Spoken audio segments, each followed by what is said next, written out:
everybody. Today is Friday. It's September 4th already, 2020, and right now it's 2:16 p.m. As most of you know, I've been in YouTube prison, so that's why you haven't seen me around. I was lucky enough to get invited to get on Charlie Ward's show, so that kind of gave me a little bit of exposure there. I really miss you guys. This has become such a part of my life that it's very difficult when you get stifled from doing what you need to do, and it just upsets me, but too bad. We move forward, right? So that's what I'm doing, and in the meantime, I'm working on my own webpage since I already paid for everything. All the monies that come my way from my own, to help me with my own channel, goes somehow into making either the communications better, and that's my next purchase is a decent microphone. But I have, had to add some extra storage space, and I've had to put another, just all the upgrades that I have to do to maintain this site. And I also now am going to have a website that I have to pay, or you have to keep up monthly maintenance on all that. So all that's in the charges that you have to maintain your channel. But that's what I have to do in order to get some freedom away from YouTube, because they're banning me from saying everything that needs to be said, and it's the truth, and I must be saying something that they don't like, because that's what they're doing to me. And so I do whatever I can to work around that, and with the Lord's help, that's how it happens. But I'd like to read this to you, okay? It's from September 4th. It's called Drop Those Burdens. Our God is our supply. Look to me for all. Rely on me for all. Drop those burdens, and then, singing and free, you can go on your way rejoicing. Encumbered with them, and you'll fall. Drop them at my feet, knowing surely that I will lift them and deal with each one as is truly best. And He sure will. You have to just say, Lord, the burden's too heavy and I cannot do it. I'm so sorry, but can you please, if I put it right here by your feet, Lord, can you please attend to that? And then you just go on your merry way and you forget about it. Just forget about it. And then God takes care of it in His own time, okay? So that's why you're not supposed to worry. So in the meantime, I've been doing a lot of researching. I've got some new information coming out that is going to boggle the mind. And, I thought, well, since I'm here in YouTube prison, I might as well do a little jingle, right? When you're dealt lemons, you make lemonade. I hear the Trump train coming, it's coming round the bend, and you ain't seen the sunshine since I don't know when. Now I'm stuck in YouTube prison, no live shows, no videos. You can only comment for a week or so. When I get out of prison, there'll be a jamboree. All love and light shall follow those who accompany me. Stuck in YouTube prison, I'll be researching for you. When I get out of prison, sharing light for you.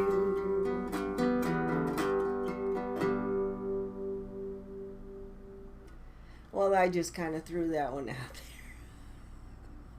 Whether it makes sense or not, too bad, right? The idea is just it's funny, and it's release on all the ugliness that's going on around us, and especially all the attacks that are coming my way. But like I said, just let it roll off, and just you deal with it in another way, and you're always happy and you're always loving, and God finds a way, doesn't He? Yeah.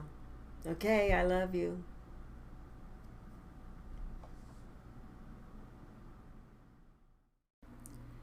Good morning, friends. It's Angel Wallace here. It's 8:01 a.m. on Wednesday, September the 9th, 2020.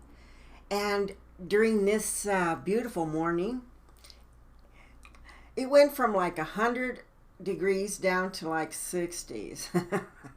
And I hear Colorado got some snow, and which doesn't surprise me. But, it's just like... I just don't want to be jolted into winter. I'd like to just kind of ease into it like we normally do. So I hope your weather is going well, and please say some prayers for those people who are going through all the devastation that's going around the world. You've got the fires going on. You've got these hurricanes and all this other stuff going. And so we got to remember our fellow human being, and they're out there struggling, and it's pretty sad. So let's lend our prayers and see if we can just, elevate them into better conditions. Okay, so today I want to talk about child sex trafficking. I just want you to know that I now have my website of my own. I waited for Carlos, who is from South America, Colombia. And he offered to provide me with a web page for free. And he called me just yesterday and told me that he was sorry, but he hasn't gotten around to it because he has other clientele. So I told him, no problem. I says, since you've been away, I just decided to do my thing. And since I was in prison, I might as well, since I was, let me rephrase that. Since I was being detained from uploading any of my videos, which, by the way, I've got 3 already dynamite videos. Okay, so too bad. So YouTube doesn't want me to share those. So I'm going to put those in my web page. And getting back to the web page, is I've now worked on that during the time that I had, and I managed to put all of my videos, over 135 videos on there, and I've got the 3 brand new ones I'm going to be putting up. And my webpage isn't completely done, but most of you are just going to be there anyway to look for all those videos that I can't show on directly from YouTube. So we're just about there. Today's a good day for me because now I can upgrade. I have to upgrade in all my my platforms so that they can provide me with more storage space for all my videos. So that's how it works. They give you so many slots, and then after you fulfill those slots, then you have to buy into upgrading so that you can get more room, which is fine. That's fine, and I was just waiting for today to get that done. So I'm hoping that I can do a premiere of my own video, personal web page, and I'd like to share that with all of you, so then you have an alternative place to go to. And those times when I know that I'm going to get dinged on YouTube for something, I'll just provide you with a link in a probably in a post with the little description. And then that link will guide you to my webpage, and then that way you can just view it from there and not have to worry. But I'm just I'm doing everything I can and fighting tooth and nail. They were denied me. I had submitted an appeal on the Comfort and Hope and movie or video, and they wrote back to me and said, well, we still believe that it goes against our policies, blah, blah, blah, blah, blah. So, you can't win for losing, and they're not going to give you a fair shake anyway. So I expected that, but too bad. I'm going to submit all my appeals every time because I'm tired of being stifled, and I'm not going to put up with it. I'll find any means, whatever I have to do to get the word out. Okay, so let's get started before I get all edda. Okay, today it says, and this is from the townhall.com. President Trump is fighting hard against sex trafficking and the mainstream media hates it. And it's written by Lanka Deaton. It was posted on August 18th of 2020. And it says the opinions expressed by columnists are their own and do not necessarily represent the views of Town Hall. President Trump recently announced $35 million in new Justice Department grants to organizations that provide safe housing for victims of sex trafficking. And the mainstream media hates it. Anyone with an ounce of compassion for their fellow human beings should be able to see that fighting a heinous crime that affects tens of thousands of victims in the United States every year, and that's over half of whom are minors, it's exactly the sort of thing that federal law enforcement should be doing. But to mainstream media, reporters such as the New York Times, Kevin Roose, taking a stand against human trafficking and pedophilia is apparently a bat signal to conspiracy theorists. Anyone with an ounce of compassion... Oh, I already read that. It saddens me to see members of the media defend pedophiles and sex traffickers just to take a jab at the president. Having experienced unspeakable acts of sexual violence myself for years, starting just before my 13th birthday, is deeply personal to me. And it took me 4 years of trauma therapy as an adult victim to be able to vocalize that I'm a trafficking victim, yet children are expected to be able to identify and vocalize whether they're a trafficking victim in order for police to get involved. And the most difficult factor in prosecuting traffickers is that the children are often unable to openly identify and reject trafficking when it is their entire life. But it's also a problem that adults are failing to report it as well.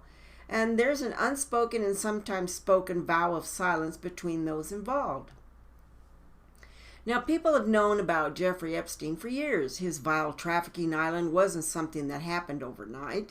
And too many politicians and media elites ignored the gruesome reality of human trafficking and will even go as far as to mock and ridicule those who speak openly about it, such as President Trump and his supporters, like myself and all of you who support me. And perhaps some do it because of the need for popularity, success, or stature. Now, some might even have been a victim of it themselves. And President Trump is one of the few people in power to stand up and acknowledge the problem. And as a survivor, I appreciate him for it. For puts a bullseye on his back by taking a firm stand against human trafficking because of the many elites that are involved in the practice themselves. Estimates suggest that about 50,000 people are trafficked into the United States each year, mostly from Mexico and the Philippines, and over half of them are minors. In 2008, 51.6% of the human trafficking cases active in the United States were sex trafficking cases that only involved children, according to the 2018 Federal Human Traffic Report. The overall number of prosecutions in these instances has historically been discouragingly low, a fact that has undoubtedly contributed to the belief that sex trafficking is much more rare than it really is. Unfortunately, however, we have a man in the Oval Office who understands the gravity of the situation and is determined to do something about it. President Trump has achieved a number of underreported accomplishments on this front over the past 3.5 years. And during his first month in the office alone, the law enforcement officers arrested more than 1,500 suspected pedophiles compared to just 400 arrests during all of 2014, according to the FBI crime stats. The following year, more than 2,300 suspected online traffickers were arrested during the Operation Broken Heart. And in that single operation, 383 children who suffered recent, ongoing, or historical sexual abuse were rescued. Their stories are horrific, yet they are actually the lucky ones, because many other victims are never found and never reunited with their families.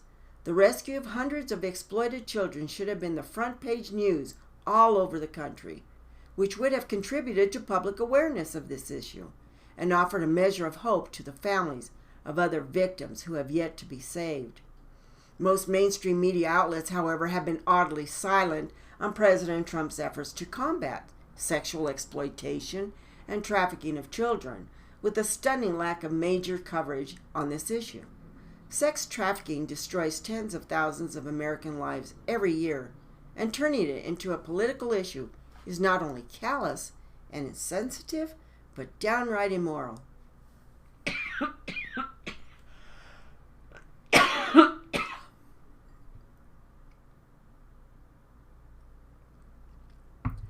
And regardless of one's political beliefs, there's absolutely no excuse for undermining efforts to save children's lives. Now, unfortunately, there's more treatment for survivors available now.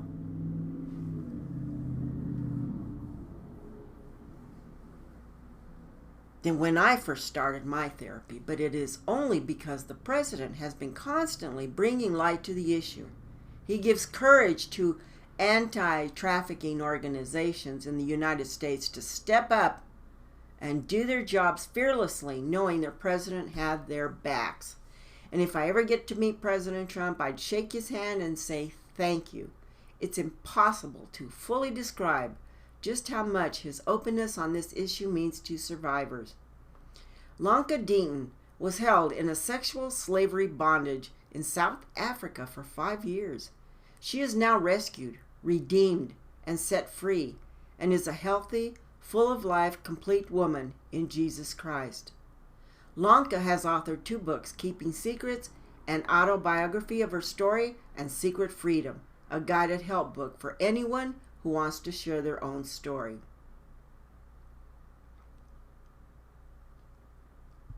That's sad, but it's the honest truth that's coming from a person who actually has gone through that.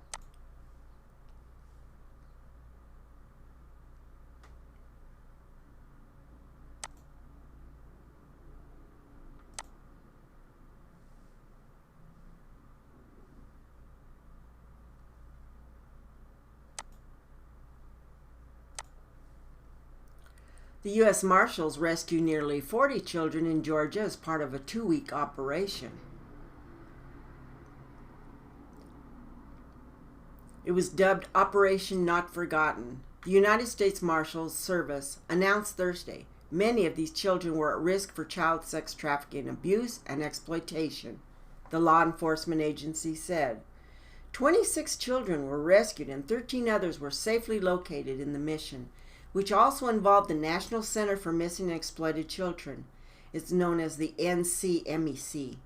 The Georgia Bureau of Investigation, the Office of the Georgia Attorney General, and other state and local agencies. The children ranged in age from 3 to 17. And the operation also led to the arrest of 9 people for alleged charges of sex trafficking, parental kidnapping, registered sex offender violations, or other related crimes. Isn't that totally disgusting? When we track down fugitives, it's a good feeling to know that we're putting that bad guy behind bars. But that sense of accomplishment is nothing compared to finding a missing child. Darby Kirby, chief of the U.S. Marshal Service Missing Child Unit, said in a statement,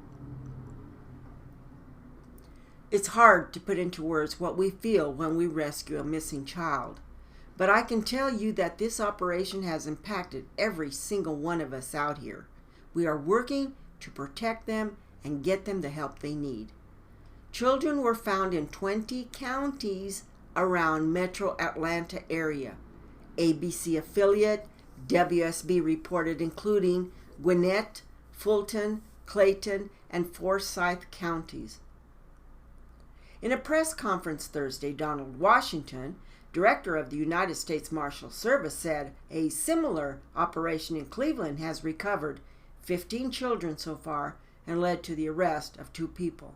Another operation to finding missing children, called Operation Summer Rescue, just began in New Orleans.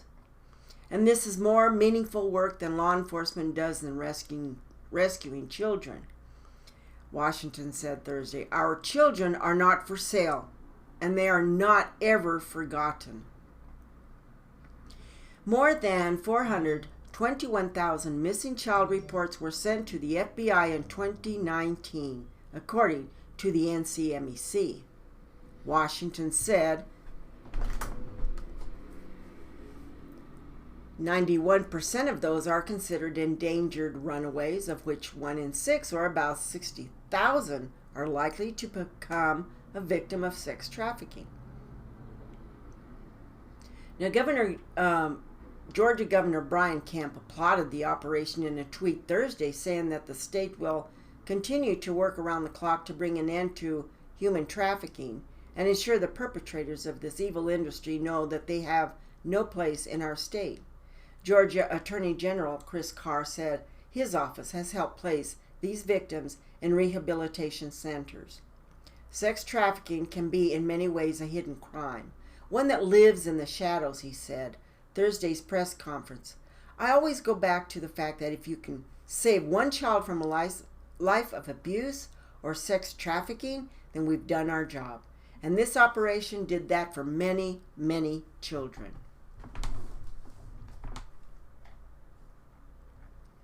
Well, I take my hat off to them because, I've been wondering for years, where in the hell are our men? Where are the husbands? Where are the dads? Why aren't they speaking out? Why aren't they angry? I've wondered that since the friggin' 80s. If I could see it, how come men couldn't see it? That was a big thing with me for a long, long time. I've gotten over that, but that was one of my key things, is my key questions. So where are the men? Where's the fathers? Where's their anger?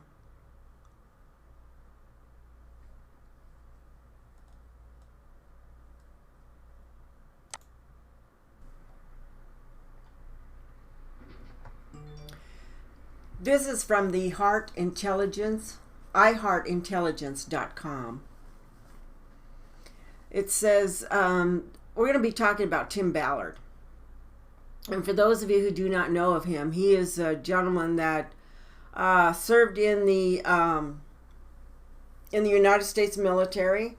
And now that he's back on native land, native soil, he's gone back out with a bunch of men, and they've come together to go and rescue children.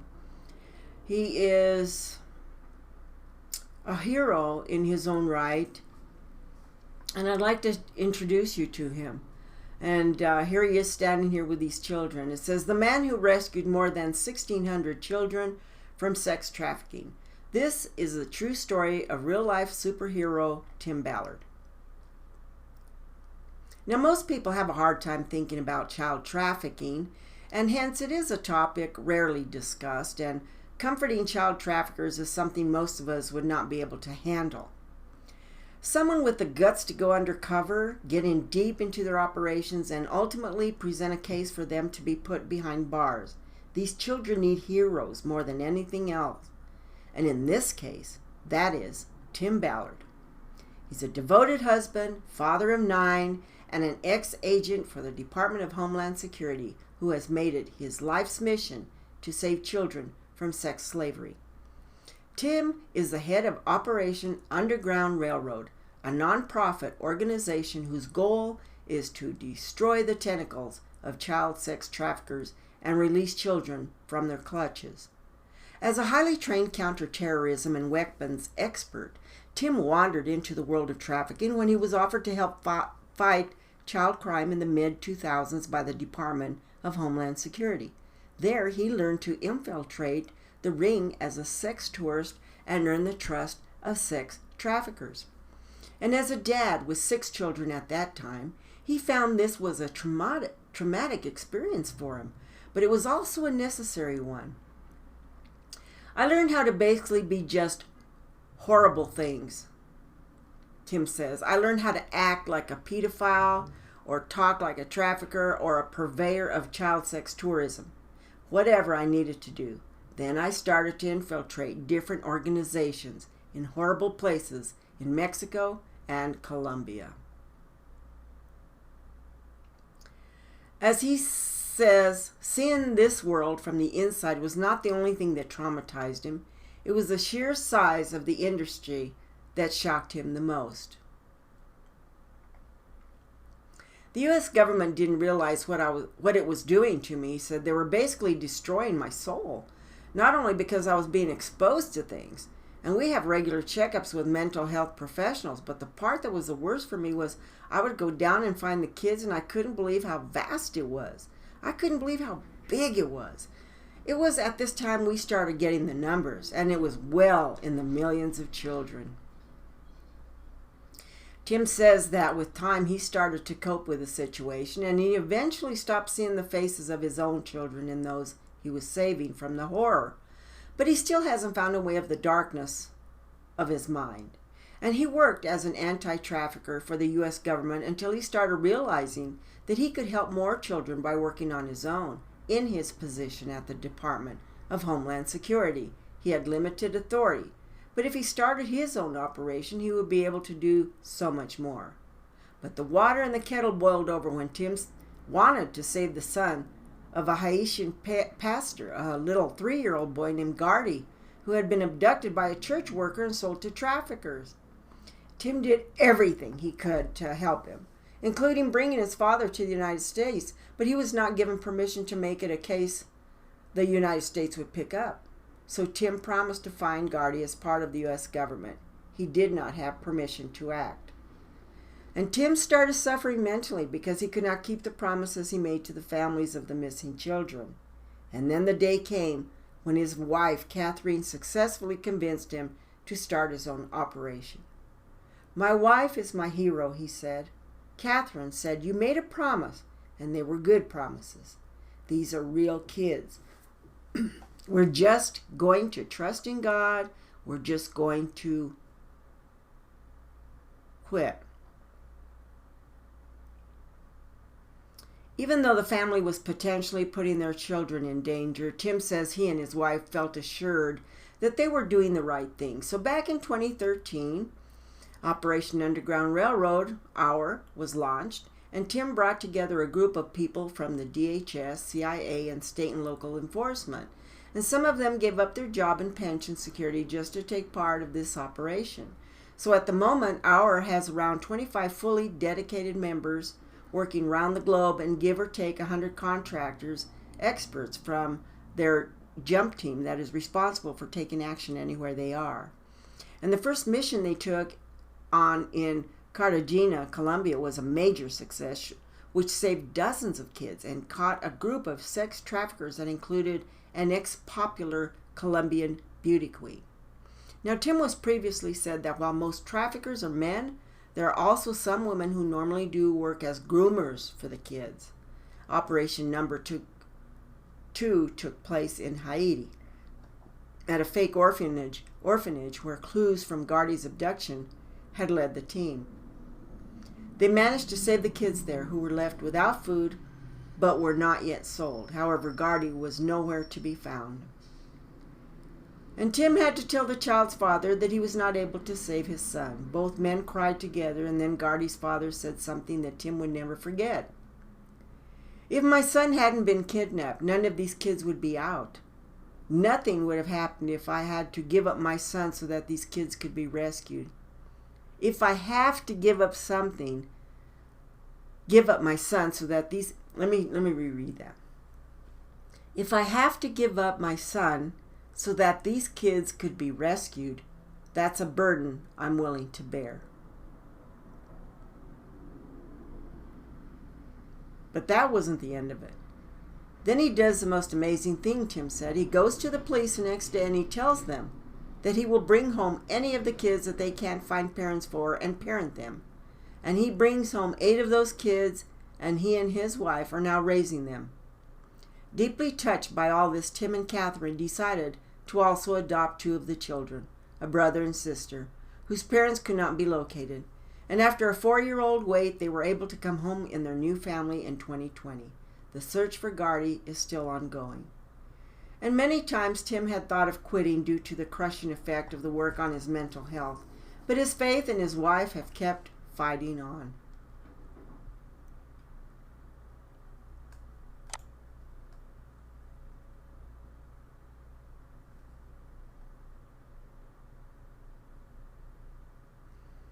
And here's Tim. He's sitting with President Trump. And he's declaring what he's doing. And my hat's off to him. I mean, he's a warrior. He's a true patriot. He's got a heart of gold. He's got compassion that a lot of people don't have, you know. That's what it takes. You got to have that compassion for these poor kids. Our kids are not for sale. Seeing the light in his eyes of children slowly returning after all they've gone through keeps him going. However, there are many more children in need of rescue, and the situation needs to be tackled from every angle possible. And without a strong market, sex trafficking would not exist. And Tim says the United States is the biggest client because they tend to have cash, so traffickers can ask for higher prices. An underage sex slave usually brings in 3 to 4 times more than what an adult would bring in.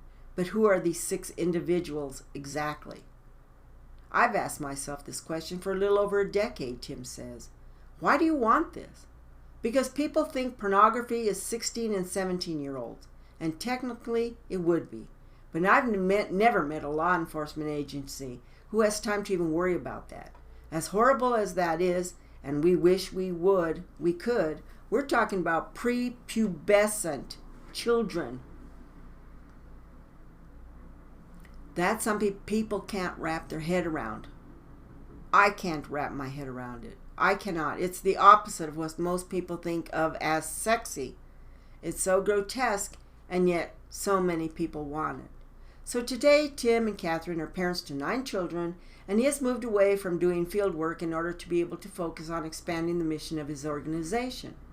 A movie that called Sound of Freedom, starring Jim Caviezel as Tim and Mira Sorvino as Catherine, is currently in its final stages of production, and Tim has also written a book called Slave Stealers, which features stories of slavery from the pre-Civil War era and now. It says, The Sound of Freedom, starring Jim Caviezel and Mira Sorvino. I am blown away by the support for children today. It will be remembered forever. This doesn't end here. The work keeps going. Thank you and thank you.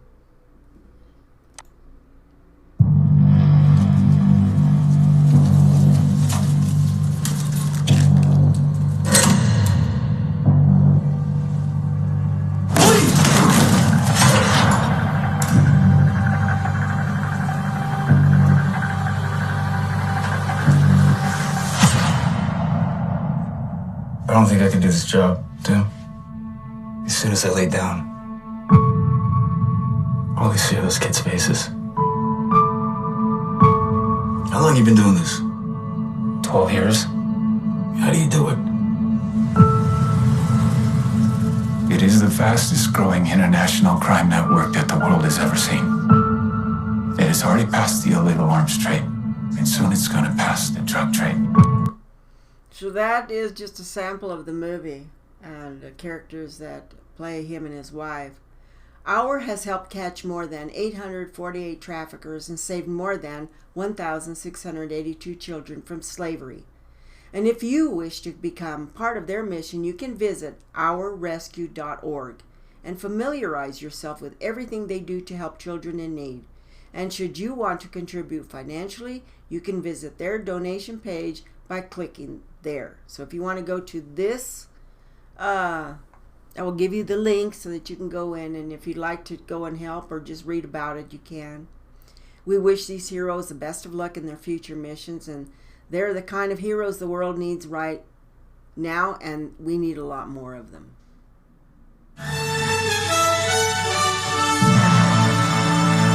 This is the CBS Evening News with Scott Perry. Dozens of children were saved from slavery when agents rushed in to break up a sex trafficking ring.